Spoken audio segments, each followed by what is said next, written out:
What's up, conscious creators? It's a beautiful day to have woken up breathing. It's a beautiful day to have woken up alive.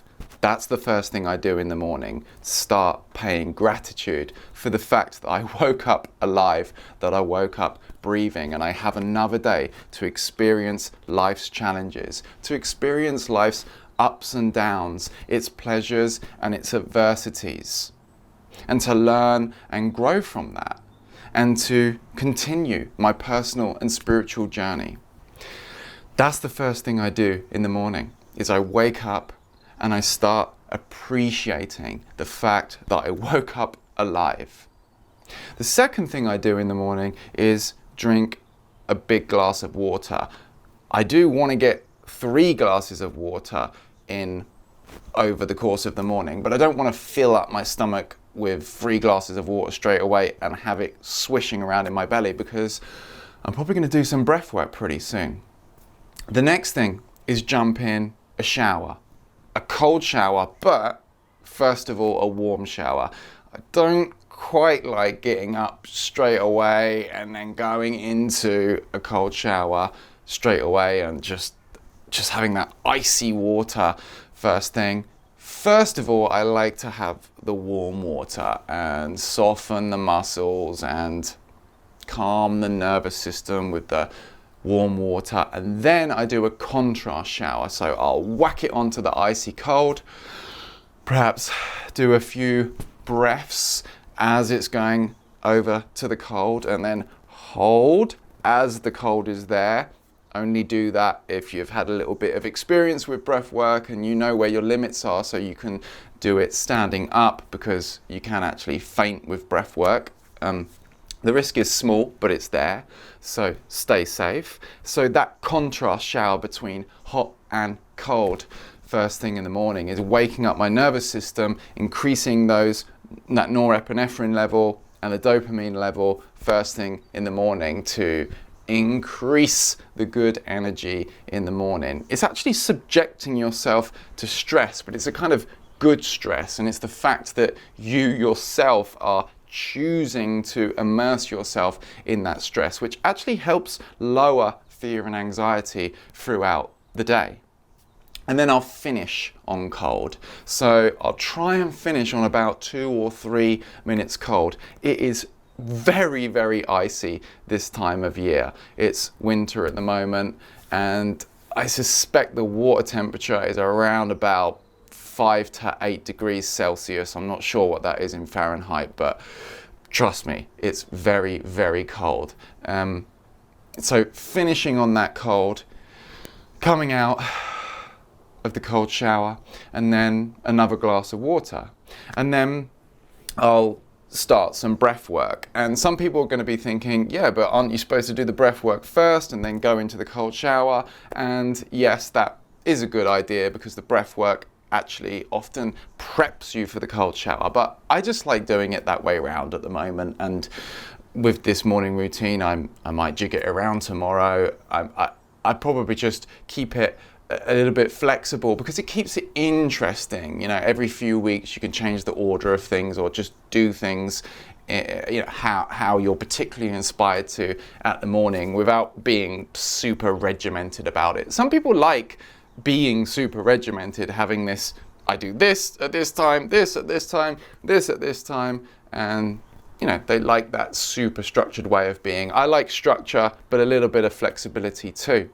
So I'll come out of the cold shower, and then I'll lie on my bed, or perhaps maybe even be in a meditative sitting position, and I'll start doing some breath work. So usually about 30 deep inhales in and let go, like Tumo, Wim Hof style, or perhaps I'll do a double inhale, so repetitive physiological size, a double inhale, exhale,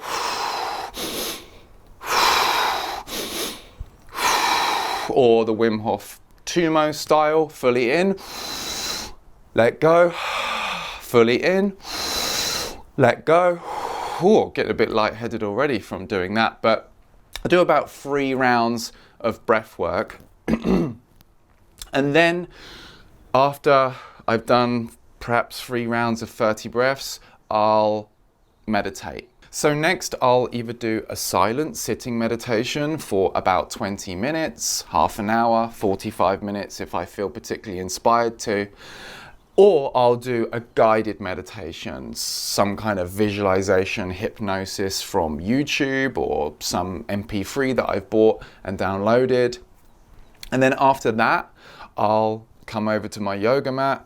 It's just down there behind the camera, and I'll start doing some yoga, stretching. I used to sort of pressure myself or think that I had to do some kind of class every morning, follow along with a YouTube video and do some kind of full regimented routine. But recently, I've been practicing yoga and calisthenics for a while, so I just kind of do my own thing. I'll just freestyle and do whatever calls me.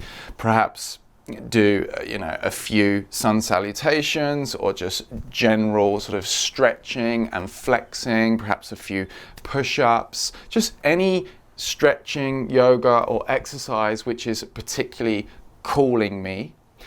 And then I'll just get straight on with work, like recording this video. I got this concept from Craig Bannatyne called the farm boy morning routine. The idea is that you get up and you get to work straight away, or as soon as you can. On a farm, the farmer gets up and he's got the cows to feed straight away.